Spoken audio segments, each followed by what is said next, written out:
Okay, we are live. All right. So, welcome to Brian's Man Cave. This is another live chat, and I have with me Willie from Arcade USA. So, I'm just going to give a little bit of an intro.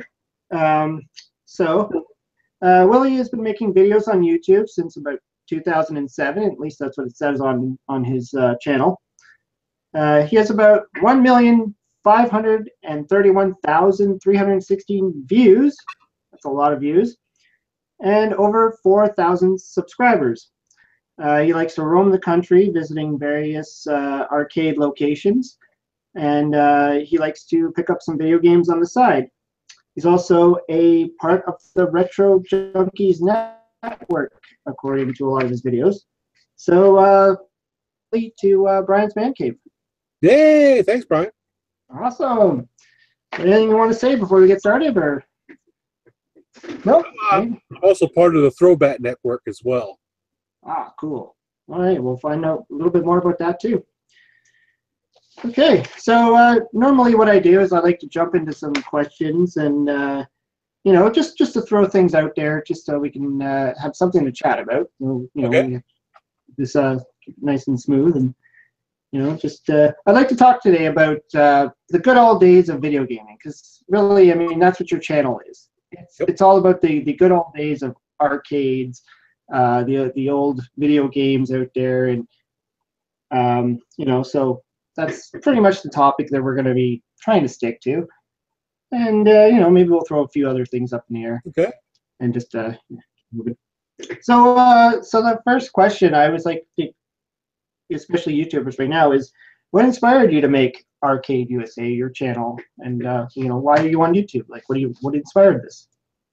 Well, I've always had a passion for arcade games, video games in general, games of any kind, matter of fact. And back in around 2012, I got an iPod for Christmas for my wife.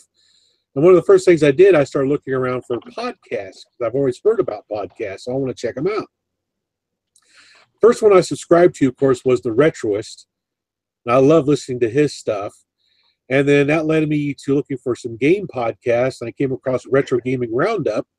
So I started listening to them, and I still listen to them today. And I became real good friends with those guys, Scott and UK Mike. And they pushed me to try to do something on the internet, because they liked how I presented myself and talked to them and everything. So they got me inspired to make the Arcade USA channel itself, and it just went from there. So it's just like kind of like a bunch of other video casters out there, and they just kind of convinced you maybe you should do this on your own. Yep. Did you have any like fears or worries that you wouldn't be able to do it, or camera shy or anything like that, or did you just like jump right into it? My earlier videos, you mainly see my hands moving around. And the very first Arcade USA video I did was for a pinball arcade that's out on the coast, Flippers Arcade, which is out around the Kitty Hawk area, around in there somewhere. And that was the first arcade I actually visited as part of the Arcade USA channel to try to see how I was going to do this. And I was just a nervous wreck. Didn't do very well on the camera. Some of my earlier pickup videos, you could see me kind of a little bit nervous in front of the camera. And it took a little while to get over that. But now I don't have a problem at all. Yeah, I kind of was in the same kind of thing. Like before I started to do these videos, I didn't think I'd be able to do it. I didn't know if I don't know. I just, there's a lot of factors involved, like what I know how to record, what I know what to say, and to even just figure out YouTube itself was a challenge. Well, and when I was in high school, I had a teacher in high school that was really supportive of all my talents and stuff. I was a big ham when I was in high school. He told me, the best advice he gave me is, if there's something that makes you feel uncomfortable, you need to attack it and do it. because it'll make Ah, a better person. So I decided, I'm gonna put myself on camera, make myself do it because it made me very uncomfortable, and that kind of opened me up. I'm a little bit more outgoing now than I was before. I was a little bit reserved uh, a few years back, but now I'm much more outgoing. So I think it's helped a lot. Doing the YouTube show and the podcast has really helped me a lot. and that makes a lot of sense because I find that a lot of like video gamers, especially the retro gamers, the older generation gamers, they are a little bit more reserved. They are a little bit more. They don't want to show their faces, or they were the kids that grew up in the basement playing video games by themselves, or they would go. It's not like today's gamers where they're all online, they're all streaming, they're all like every kid now can stream Oh yeah, live on Xbox and stuff like that, right? So when you get into the our generation, the retro gamers, a lot of us were just used to sitting in front of a Nintendo and just playing, or an Atari or something. So it is weird. I mean, I was in the same boat. I was a very shy kid, and it wasn't until probably in my teenage years when I actually started a band, and I had to go on stage and play in front of people and say, okay, maybe I can do this. But it was the that'll do same it. thing. It was like, yeah, I mean, when I started the band, I didn't even think about the fact that I'm going to be standing in front of people playing my guitar and singing. And so when I did that, I was just like, oh, I just kind of jumped into it, and I thought, okay, well, maybe I can do it. And then for doing YouTube, like when I decided to start my channel, it was actually John Sonatos, the guy that I kind of was like teamed up with to do the Man Cave Cinema. Uh, he convinced me to do this, and I originally turned him down. I'm like, no, I'm a behind the camera guy. I don't go in front of the camera. I don't talk. I'm not going to be able to do it. You can do it, and so I did it, and I was like, okay, I can do it. And so I started Brian's Man Cave at some point. I was just able to keep going. I actually enjoy this, and even the live chats. Like, this is something new for me, and it frightened me at first. I'm like, I'm going to go live in front of people. I'm going to be recording this, and tons of things can go wrong. I Oh mean, yeah, this is live, oh right? yeah. So the computers can crash, the internet can go down, and this is the third live chat, and so far the first two, there was something that went wrong with each of them. So Oh, it's scary. One problem to the next problem. So hopefully this one goes smoothly. Transitioning into the next question is, do you like watching other YouTubers out there, and are there any other people that inspire you, like any YouTubers that you might catch today? well, one of the main YouTubers I watch is my buddy Teamster81, John Lester. I watch a lot. Oh yes. Watch a lot of his stuff. He's a very good friend of mine. I also Oh cool. also watch John Hancock. Been Yeah. talking to him Yeah. quite a bit lately. I Yeah. love his stuff. I kind of steer towards YouTube shows that are kind of like down to earth, and it's like I can't think of the word. Uh, they don't need to be doing a lot of cussing and things like that to try to get a point across. They're just really straightforward, down to earth kind of people. There's another YouTuber on the Retro Junkies networks that's really fun to watch. That's Phil, the No Swear Gamer. Yes. Yes. He has Yeah. a great channel. He does very informative videos. I always learn stuff when I watch. Even when he talks about stuff I grew up with, I learn new things. So he's He's a he's real he's great person to watch. he's very thorough. I noticed that when watching. I've watched a lot of his videos too, and he takes a very thorough approach at examining the game and Yep, playing it, yep. and just going through all the stages. And actually, I've used his videos a lot to play certain Atari games before. I'd buy them, and I'd be like, he'd be one of the first ones. I kind of, some of the ones that you mentioned there, like Games for 81, and Lord Carnage. I've watched a bit of his stuff. Mark, yes. Uh, That's a so game. some of it, Oh yeah, I love him. yeah, and of course the No Swear Gamer, because I like that he just gets down to business. He just like starts off with the game. He's just like, this is the game. he doesn't show his face, which is kind of like, what I was talking about earlier. I don't know if he really wants to show his appearance, or if it's really that his thing, or if you'd just rather show the screenshots and that's it. I don't know what that's all about, but I'm sure he's probably got a reason why he does it that way. But you just see his hands, like you were saying, like in some of your earlier stuff, right?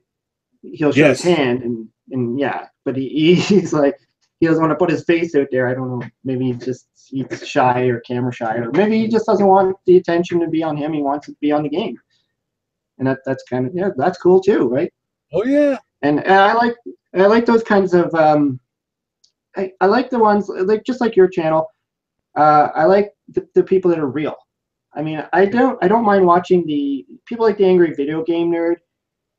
It's entertaining, and that's what it is. It's entertainment. But I like to actually watch people talk real, like the game itself, and have the passion for it, not just sit there and slam it and just try and make a good comedy out of it.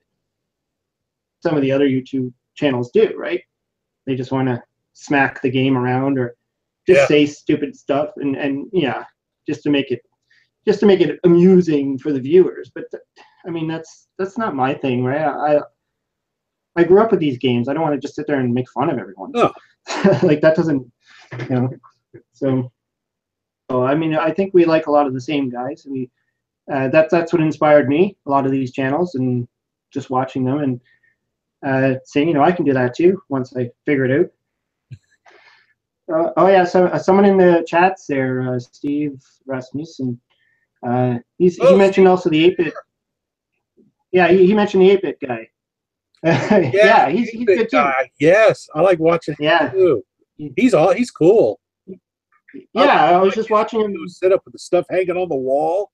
That's awesome. Yeah, he's got a great setup. Yeah, he does. And I remember I was watching him not too long ago. He was talking about the Commodore 64 and the VIC-20. Yes. That was cool. Yes. Yeah, and he actually went into the full review on that. And I learned stuff. Like, I actually learned something watching that. I was like, over my hands. And I couldn't believe how much stuff that I just learned watching those two videos. It was kind of cool. It was like learning all over again. So let's get into the other things, like what's your favorite memories of the past in gaming? Like, do you have any? Do you have any like memories that just always stuck with you as far as arcades or playing in the arcades or playing on your Atari? Is there any real thing that just stuck with you? When I first started going to the arcades, there was no video games. They were all electromechanical arcade machines or pinball. I was about 5 years old. I went to the very first arcade I ever went to. It was in my hometown of Terre Haute, Indiana. It was called the Galaxy Arcade. And my brother used to go there a lot with his friends. So he decided to take me along because I kept bugging him to take me to the arcade on Friday night so I could, hang out with my big brother. So he took me, and I spent a lot of time playing this one tank game where you shoot this missile at these planes flying across the horizon. Love that game. It's probably one of my best memories of an arcade, being with my big brother playing this tank game. It's pretty cool. Now, those were like the mechanical ones, right? They weren't like electronic. Oh, electromechanical, yes. There was like a helicopter game, like a vertibird. There were a motorcycle racing game. You had an actual motorcycle that run on a track back and forth that you would control. They were pretty neat what they did with electromechanical stuff back then. That's pretty cool. Yeah, I've seen some of those. What is the show? There's a few shows where they do restorations on things like that, like the Pawn Stars show, and the name escapes me right now. Actually goes and restores those things, and you see a lot of those, like the old pinball machines and the old school arcades, and they look pretty interesting. I mean, they're all mechanical. They don't require all these electronic bits and stuff to that can break easily. It's just much simpler times, I guess. Oh yeah. I kind of wish there was a museum out there that had a lot of these old electromechanical arcade games, because they were a really lost art form. You really had to really think to get the play mechanics down on these. Yeah, that's true. And you can't really say, it was a video glitch or anything like that, like a lot of people do, No, we have a glitch. The motorcycle guy pops off the motorcycle. Ah! Yeah. And they don't, I mean, games like that, obviously you don't see them anymore. And even the traditional cabinet games, you don't see them as anyways. Like I would say like my biggest memories of arcades were always when going to like places like Chuck E. Cheese. Oh, And I remember going in and seeing like the Pac-Man and seeing the American Restoration. Thanks, Steve. Yeah, that was it. And seeing the Donkey Kong cabinets, and that to me was my arcade experience. And there was a few arcades here and there as well, but those were my bigger experiences. And now when I go into like when I take my daughter to Chuck E. Cheese now, I'm seeing it going back to like the older style or the games that are not so they're all luck based, they're all chance based. yeah. Winning tickets, like there's no more video games. No. That's how you put your coin in and it does something and you win a ticket. it's things have changed, right? Yeah. We even go to Great Wolf Lodge and for like summer vacations and stuff, and they have an arcade there, and it's the same thing. I mean, I play two games when I'm there, and that's Pac-Man. It's Pac Pot, what they call it. Pac Pot. So you get one life to win the board, and then you get tickets. And then they have a Galaxian, where it's really just Galaxian. It's a giant stand-up Galaxian arcade. No tickets though. You don't win tickets on this one. So it's just pure fun. But it's neat. I mean, you put your coin in and you play for a little bit and you play Galaxian. So it's kind of cool that you get that. But that's it. I mean, there's two. The rest are all these like more mechanical style, almost like they're going back to the old way. It's just weird that they do that. Yeah. So, I mean, moving into that, I mean, what are your thoughts on today's games? I mean, everybody knows right now that the Switch's Mario Odyssey just got released. Do you follow any of the newer games? Do you care about any of them, or just kind of ignore them? Oh yeah, I do. I love my PS4. The one thing I cannot stand about modern games is when you get games that have an extremely long intro that you can't skip, or a cutscene that's really long that you can't bypass. That drives me insane. For example, they just put Metal Gear Solid: The Phantom Pain for free on PS4. So I downloaded it because I figured I'd try the game out. I really like the game. What I don't like is the intermissions, and there's a lot of long cut scenes you can't bypass. Like the story. Jump in and play the game. I just want to play the game. Yeah. I don't want to watch a movie. I have Blu-rays for that. I just want to play the game. Yeah, I was just thinking of that because I was watching your video today, the one you did the ABCs and you did Berserk. Yep.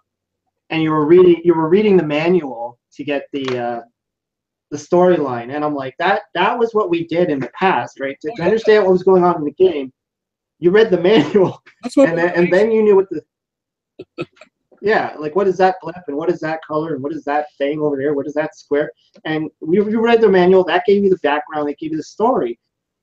And nowadays it seems to be the story is embedded in the game because they know nobody's going to read a manual. Like, who reads a manual? Like I actually did a video not that long ago, well, maybe a couple months ago, about manuals, about video game manuals, and who actually kept the manuals, who actually read them, because that's another thing, right? If you notice, the older games, the manuals were a little thicker, there was more substance in them, and nowadays it's really just how to connect up your system and go online if you need any information. Like, there's a whole lot in there, right? Yep. So they're putting a lot of the information in the game, which makes the game a little bit And now, like you said, you got to go through all these cut scenes and the story, and it's like a movie. I don't understand it either. Oh yeah, it drives me insane. Ubisoft is really bad about it.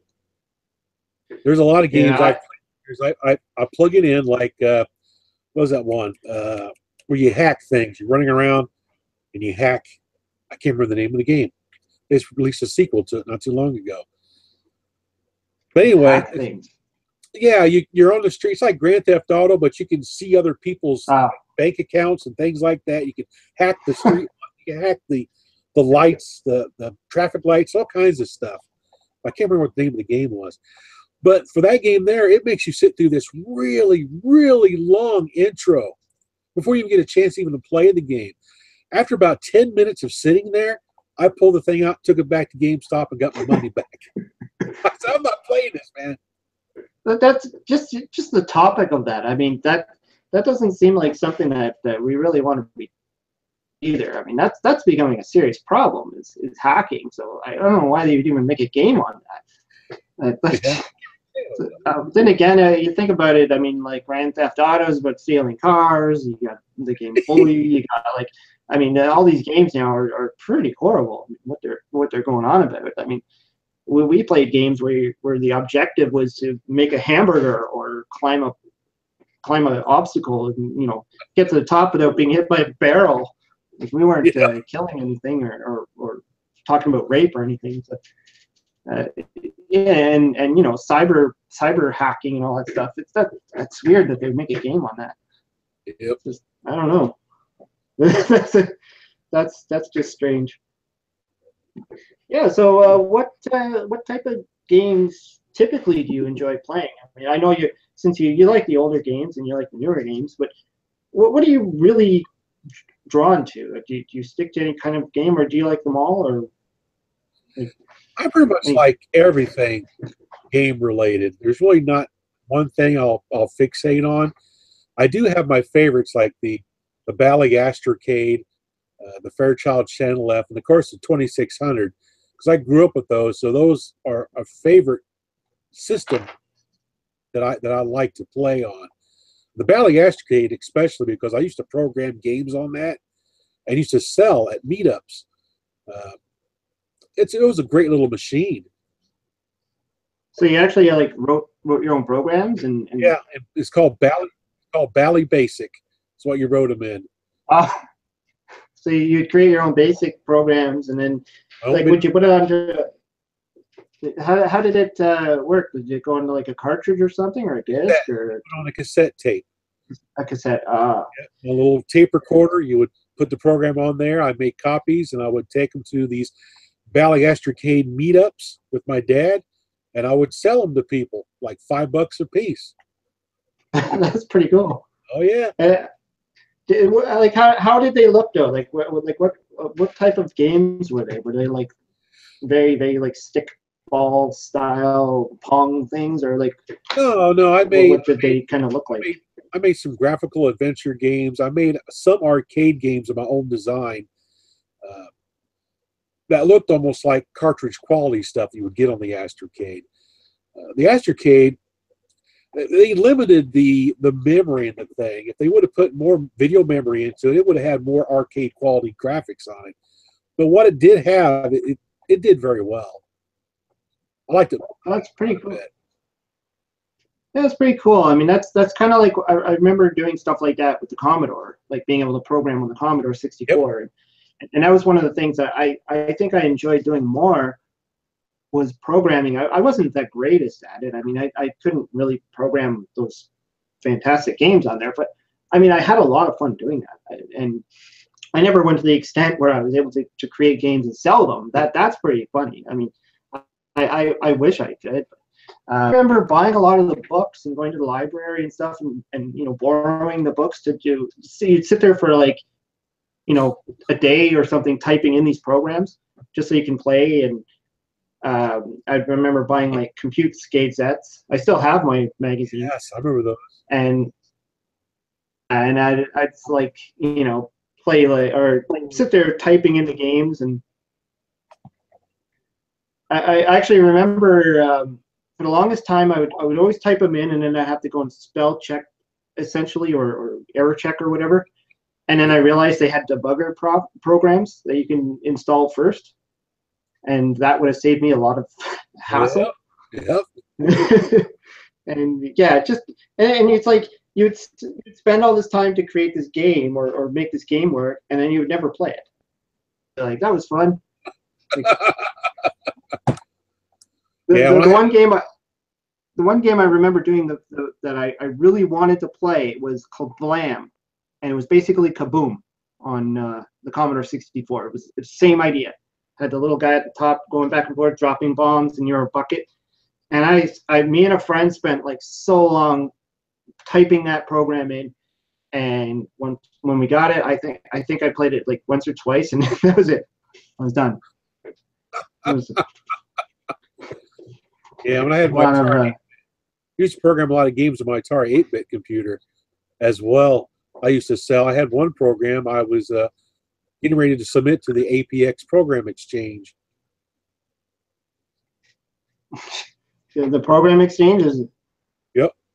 So was that something like people would like write programs and send it to each Yeah, other? Or?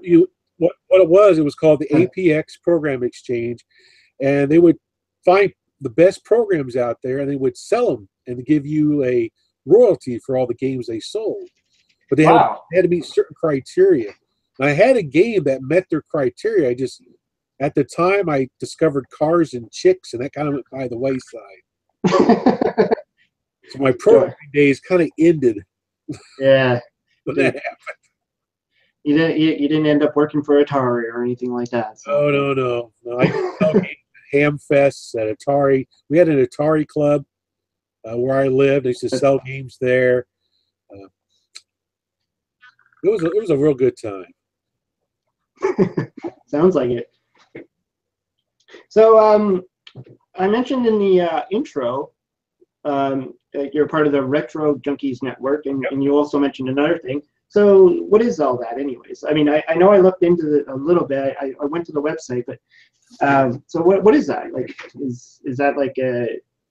Well, the Retro Junkies Network, it's a group of YouTube shows, podcasters that we all got together, and we try to cross promote each other, and we try to share our passion on the main Retro Junkies Facebook page to try to get other people interested in all the cool stuff that used to be.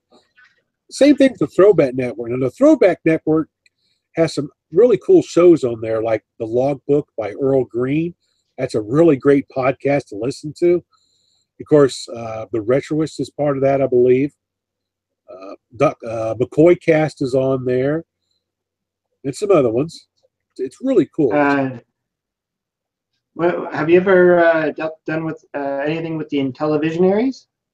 Oh yeah, I know them quite well. Yes. Yeah, that's Paul, right? Yep, Paul, Rick, and Will. I think I noticed his name on. Did he write your theme music or something?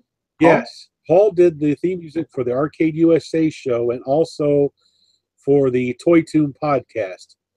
He did those theme songs for me. Yeah, so I noticed it's like Nurmix or something he puts himself as. Yes, Nurmix. I guess, yeah. Yep. Nurmix. Yep. It's pretty funny. And oh yeah, you mentioned the throwback as well. That's pretty cool. And so what else, like, okay, so you've come up with some ideas on your own, like this A to Z thing. So like what inspires you to do that? Do these ideas just come to you? Do you just sit there and because I kind of like this idea where you're like, I'm going to do the A to Z of video games. Like, did that just like pop into your brain one day, or is that something you've been working on for a while? Or No, it just kind of popped in there. I get contacted by a lot of my viewers, and some of the more popular videos are ones where I share personal memories about a game or something like that. And I can't remember the guy's name. I had this one viewer, it could have been a girl, I don't know. Had this one viewer ask me, goes, well, ever thought about maybe just doing a video on your favorite Atari 2600 games? I was like, I've already kind of done that already a little bit. I've got a few of them out there, favorite games of Willie or whatever like that. But then I started thinking, it'd be kind of cool to go like A through Z. That'd be kind of cool to do that. Just pick the top 26 games out of the entire library. that I played the most back then, and it was kind of hard to do to come up with I the bet. It really I was. bet. It really was. Yeah. And especially with Atari, because like some of the games, like I mean, there's a lot of them that are really cheap, like they're like $2 to $5, and then there's others that are really expensive. And when you have to cover every single letter, like when you get into like those weird things like Q and or well Qbert, but I mean like things like that where you just run into these letters, you're like No, the two I'm missing is up and down, which goes. I was gonna say yeah, and you. Zaxxon, which goes for a little bit of money as well. But I'll eventually find them before I get to those letters. You hope. I hope. But they have to be complete in box, right? You don't just want the cartridge. I want a complete in box. Yeah, and that's part of the challenge. I mean, Zaxxon shouldn't be. Yes.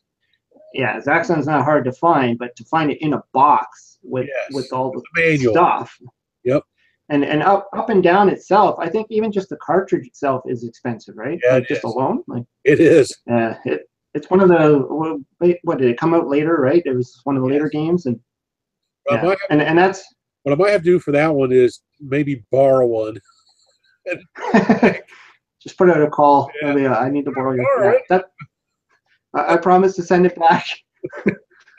I'll throw in a couple of 20s. But yeah, I mean that's it. That's a good idea. I mean that's what keeps the channel fresh, right? Is just trying to come up with and that's what I kind of do, right? I don't want to just be a simple. I'm just gonna every day put up a game and just talk about it. I mean, I always want to come up with something new, something like something fresh, and I actually just recorded my 100th episode today. Oh. And yeah, and I explain in that. Like, of course, it's not my 100th video, so, but it is my 100th episode, and I kind of explain why things have gone the way it is, and how I'm trying to expand my channel because I've come up with ideas like watch me suck at this game, and it's just a way for me to review a game in a sense without having to be so serious about it, like to just put it in there and just play it. And not care, like, because I've seen a lot of channels, where they review it and they always have to like take 1,000 takes and they have to play the whole game. The last live chat, I was talking with Kevin, Happy Beard Games, and he puts a lot of work into his videos, right? And it's great that he does that. I have nothing against that. That's the way he does it. And I just thought, I just want to sometimes just throw the game in there and start playing it.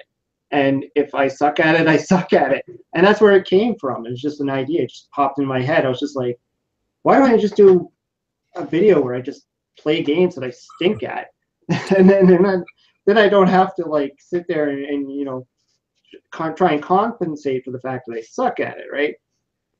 So, but the problem is I'm running into that snag of how many games do I suck at and what's going to be entertaining. Yeah. So, yeah. And the other thing kind of show idea that I came up with was similar games, and that's where I take two games. Like I took Dig Dug and Mr. Do.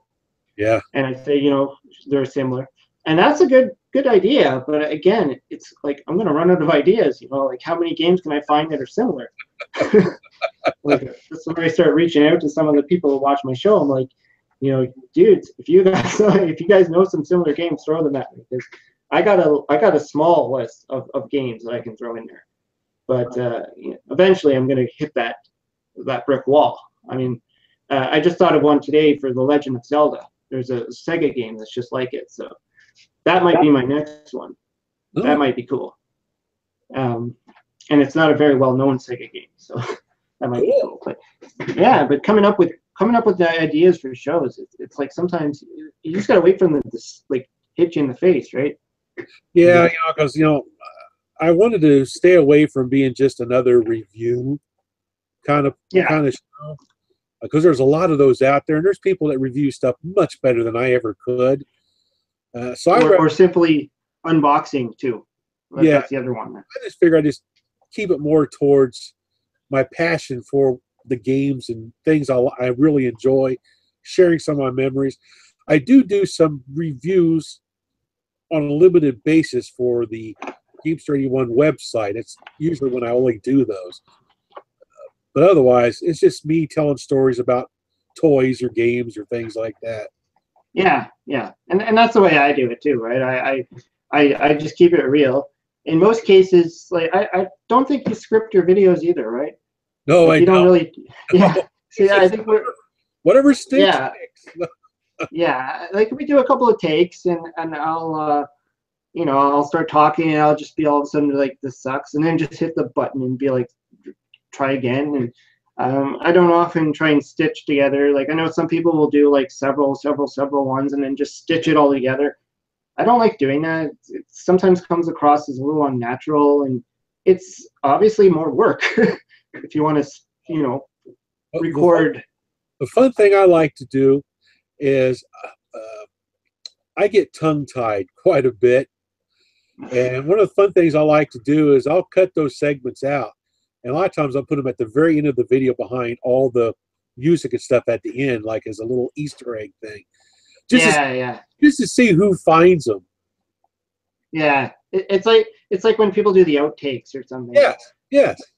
Yeah, I know the retro nostalgic nerd. He does like Transformer videos and stuff, and I remember he did a video where he just literally took all his outtakes and put it together as a video, and it was quite amusing. Oh yeah.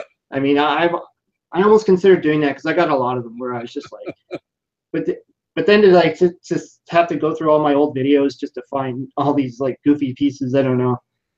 It's time consuming at the same time. I mean, oh yeah. I mean that's another thing, right? I'm sure you run into this. You've been doing videos now since 2007, right? And you know the time it takes and the dedication and the effort.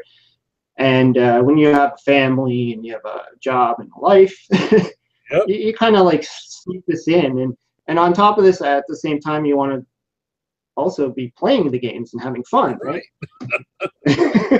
You kind of forget. Like I'm starting to find out right now the only time I ever play games is for my videos. I mean that's not a bad thing, but that's really the time I get to play games. It's like, yep. I got time now and start recording and play a game. I don't want to be one of those streamer gamers either. I don't want to just be like, let's just play and stream it. I mean, I did it once with the Friday the 13th on the Nintendo, only because it was Friday the 13th. Yeah. And it was something new for me. I did a little bit off my PS4. I don't do it very often myself either. Yeah, I don't know. That's not my thing. I know a lot of people do like it, but I don't know. I would get bored personally watching someone just playing games, but that's just me. Yeah. I think I'd prefer more of the review style. I think I might know this question, but what is your all-time favorite game, if you have one? Arcade or home? Well, I guess if you want to if you have two. For the one arcade, it's going to be Galaga. I knew it. Arcade game. Yeah, I knew that. Or a home system, pre-1984, pre-crash, it's probably going to be Space Shuttle on the Atari 2600. Oh, really? Yeah, that's a different. That game. That's a simulation, yeah. And the only reason why I didn't make the ABC list because I played Space Invaders much more than that one. But my all-time Space Invaders. Oh, I mean, Space Shuttle's like it's a simulation, right? It's more of a simulation than it is a game. Yes. And like, do you have the complete Space Shuttle? Do you have like the full? Yes. You have that thing you put on your Atari. Put on the Atari, the whole ball of wax. Yes. And does that only work for the six or the what is it the six switch? Yeah. Well, that's what the overlay was made for, but it'll work on any of them. You just got to remember that the two switches on the back is the two that you're missing in the front. It'll work with a fourth switcher as well. Yeah, I was kind of wondering that. Or if you have an Atari Junior, what do you do then? You just kind of sit it on the side? Or? Sit on the side and remember where everything is. Or even if you want to play on a 7800, because that's like the certain switches are right in the front underneath the where the joysticks plug in, right? That's right. It's kind of funny. After I bought mine, I didn't even know those switches were there. And I remember doing, I don't know if I did a video or something like that, where I was like, how the heck do you switch those, what is it, the difficulty switches or something that's underneath? Yes, difficulty, yeah. Yeah, and I didn't even know those buttons were there. Well, see, Brian, It was funny. there's another video idea right there. A video series for you.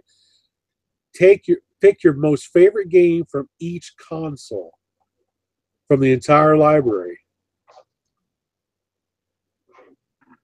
The favorite game, and then what? Yeah, just like #1 game in the entire library that you like. Like Fairchild Channel F. For me, it's going to be Alien Invasion, which is Space Invaders. For the Bally Astrocade, it's going to be The Incredible Wizard, which is the Wizard of War game. That kind of thing. Yeah, that sounds kind of cool, actually. Yeah. I don't know if I have enough consoles to do that. I don't have as many as you do. I mainly collect 384. Yeah, and I remember seeing you say something like you were trying to like unload stuff so you can buy the stuff. A lot. Yeah, just like clearing out some of the stuff that you don't play anymore. Yep. I remember, what was the idea? I did have another idea for came to me and then I lost it. No, but I was thinking about it. There was another idea I had for a video series. But I mean, that's the thing. Like you kind of got to let them come to you, and then you're like, there we go.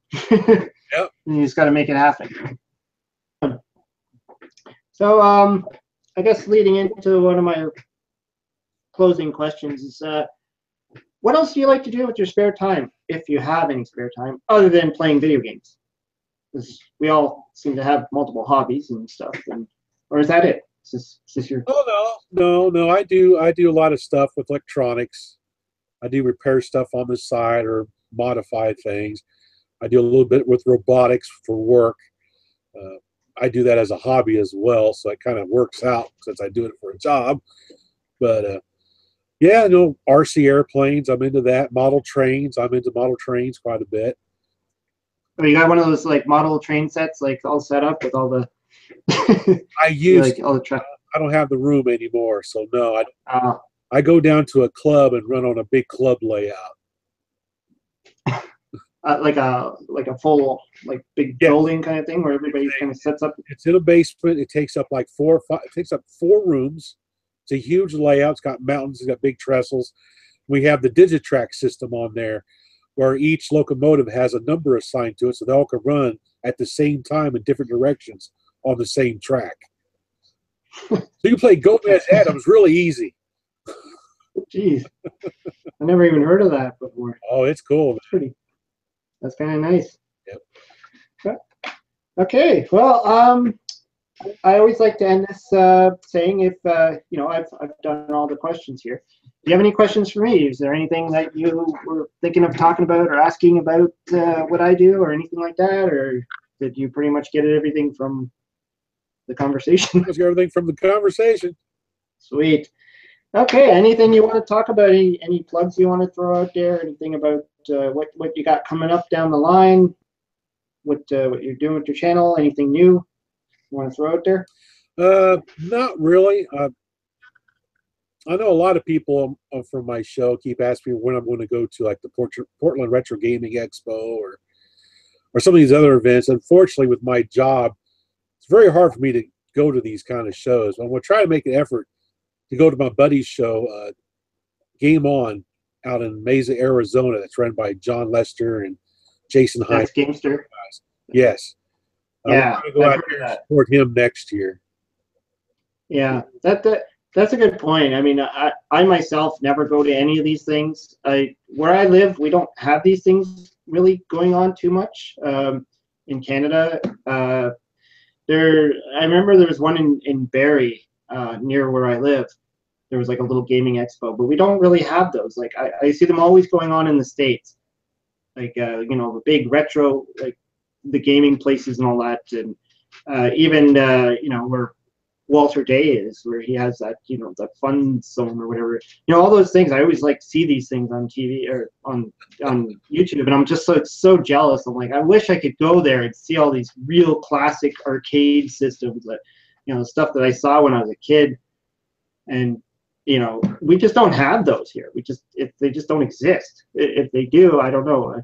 I know there's a guy doing a game. He's trying to set up a game museum in Cornwall, Ontario, and he's the game interactive. I did a little video on it a while back, and he's trying to kickstart that and get it going, and that would be kind of cool.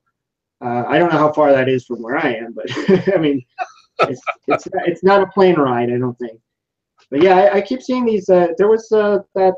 Was it Portland that was last week, or? Yes, Portland Retro Gaming Expo. Yeah, that and that would be something definitely I would love to go to one day. But like you said, it's like you got your work, you got responsibilities, money. Yep. Like for me, that would be an airplane ride, and you'd almost have to turn that into a family vacation, right? Yeah, pretty much. Yeah. Yeah, I get a lot of people asking me to go to these different shows. It just doesn't work out, unfortunately. Well, there's only so much we can do in a day, right? Oh yeah. And especially if it's a hobby, and you don't really make money off of these things, right? Like, nope, I don't do Patreon. I don't ask for anything. This is just a hobby for me, just to share my love. Yeah, and there you go. I mean, I set up mine with monetization and Patreon, but I don't get a lot out of it. I mean, I don't expect to. It's just this costs money to do it, so I'm just thought, why not set it up, and if I get any money out of it, cool. I actually like when people send donations. I mean, that was kind of cool. I got a couple of donations out of the blue, and that was cool. I mean, I did not expect that. I never asked for anything. I would never do that. I'm like you. I do it for the fun of this. I mean, this is what my intention was. So to think I'm going to be making any money off of this is crazy. Anyways, yeah. So I guess that's it for the question time, and we have nothing more to say on the topic. Yeah. I'm good. Thanks for joining my live chat. Your live chat number 3, and it looks like we didn't have any technical problems, so that's a first. That's amazing. With me involved. Yeah, I mean, I guess in the beginning it took you a little bit to get up there, but that was just a plug-in install, and that really didn't affect the actual video, so that's good. Nope. And hopefully, yeah. I mean, this is cool. Anyways, thanks, Willie, and we'll see you on Facebook. And send me any links you want, and I will put them in the comments below. The Retro Junkies Network and Throwback Network, or anything else you want to throw in there. And yeah, just send them to me, and I'll get them up there. All righty, man. All right. Thanks, Willie. Talk to you later. Talk to you later. Thanks, everybody watching in the chat, and see you in the next live cast.